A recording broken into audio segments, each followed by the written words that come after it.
Hello అండి, అందరికీ happy Sunday అండి. మా వారు చేప తీసుకొచ్చారండి. చేప పులుసు నేను ఎలా వండుతానో చూపిస్తాను. మా ఇంట్లో ఎక్కువ చేప తినరండి, అందుకే చిన్న చేప తెప్పించాను. మా పిల్లలు తినరండి. ముందుగా చింతపండు నానబెట్టుకున్నానండి. పులుసుకన్నీ రెడీ చేసుకుని చెప్తాను. చేపలను అయితే బాగా తోముకోవాలండి, నీసు వాసన లేకపోతే నీసు వాసన వచ్చేది.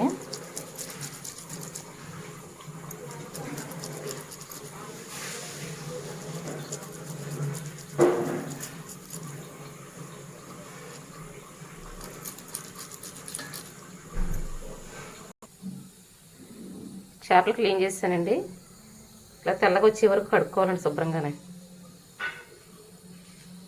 మాంసమైనా చేపలైనా సరే 1-4 సార్లు కడుక్కోవాలండి. ఇందులో పసుపు,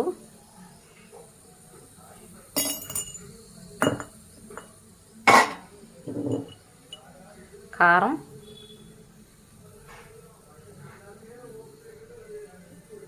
చేపల కూర అనేసరికి కొంచెం కారం ఎక్కువే పడుతుందండి. నేను 4 స్పూన్లు వేస్తున్నాను.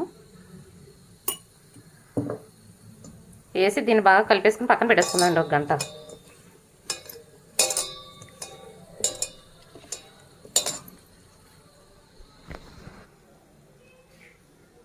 ముక్కలు ఎలా కలిపేసుకుని ఉంచుకోనండి. కాసేపు మూత పెట్టేసి పక్కన పెట్టేద్దాం. ఆ చేపకి చిన్న ఉల్లిపాయలు 5 అండి, 2 టమాటాలు, 4 పచ్చిమిరపకాయలు తీసుకున్నాను నేను. మసాలా ఉల్లిపాయ నూరుకుందామండి. చిన్న అల్లం ముక్క వేస్తున్నాను. అల్లం ఎక్కువ వేసుకోకూడదండి. వెల్లుల్లిపాయలు, ధనియాలు, జీలకర్ర, మసాలా ఉల్లిపాయను కూడా నూరేసుకుందామండి. మిక్సీ పెట్టేస్తాను. ఇందులోనే 2 టమాటాలు కూడా కట్ చేసుకుని వేసుకున్నానండి. ఇది కూడా మిక్సీ పెట్టేద్దాం. చేపల పులుసుకి ఎప్పుడు ఇలాంటి దలసరిగా ఉన్నది దాకా పెట్టుకోవాలండి. వెడల్పుగా ఉన్నది పెట్టుకోవాలి, దలసరిగా ఉన్నది పెట్టుకోవాలి. చేపల పులుసులో ఆయిల్ కూడా ఎక్కువే పడుతుంది.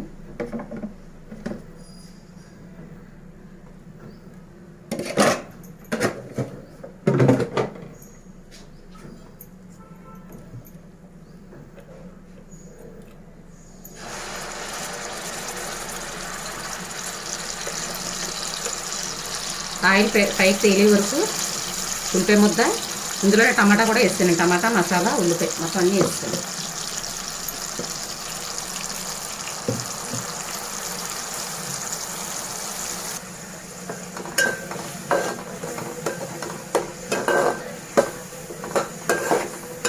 మొత్తం ఆయిల్ పైకి తేలేంత వరకు కూడా ముద్ద వేపుకుందామండి.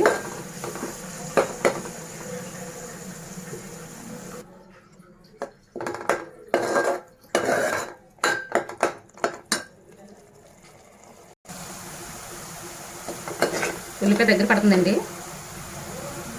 ఇలా ఆయిల్ పైకి వచ్చింది అంటే ఉల్లిపాయ ఎగిపోయినట్టే. పచ్చిమిరపకాయల పులుసు మరిగేటప్పుడు వేస్తాను.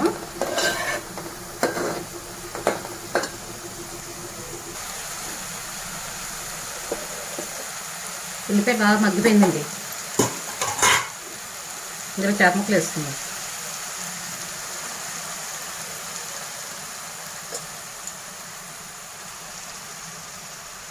కారం, పసుపు అన్నీ ఇందులోనే కలిపేసాను కనుక కారం గట్ట ఏం వేయలేదు.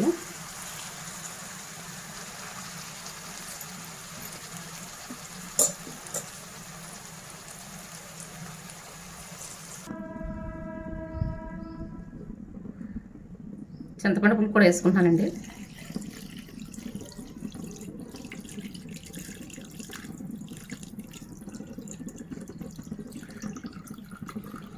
అడుగుని వేసుకుంటుంది, అలా తీర్చుకుని వేసుకోవాలండి పులుసు తీసేసుకున్న తర్వాత.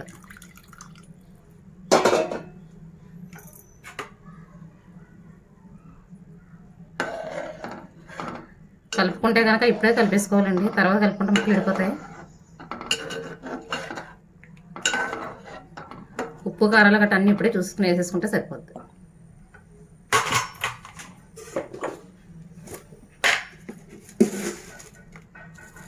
కళ్ళుప్పు వేస్తున్నానండి.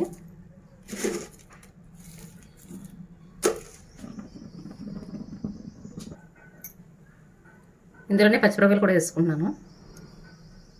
పచ్చిమిరపకాయలు ఇలా ఘాట్లు పెట్టుకుని వేసుకుంటే బాగుంటాయండి. కొత్తిమీర పులుసు మరిగేటప్పుడు కొంచెం వేసుకుని దించిన తర్వాత మళ్ళీ ఇంకొంచెం వేసుకుంటాను.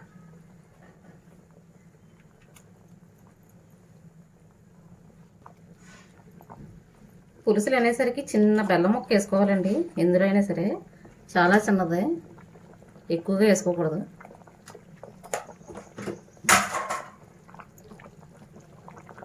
పులుసు మరుగుతుందండి. చిక్కగా ఉంటేనే బాగుంటుంది. చేపల పులుసు అయినా ఏ పులుసు అయినా సరే చిక్కగా ఉండాలి. పులుసు మరుగుతుందండి. మరిగేటప్పుడు ఎర్రగా కనబడుతుంది. మేము కారం ఎక్కువ తింటామండి.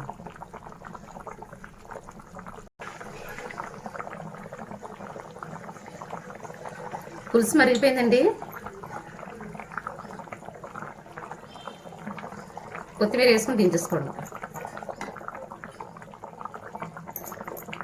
అంతేనండి. నేను చేసిన చేపల పులుసు ఎలా ఉందో చూసి లైక్ చేయండి, షేర్ చేయండి, సబ్స్క్రైబ్ చేసుకోండి.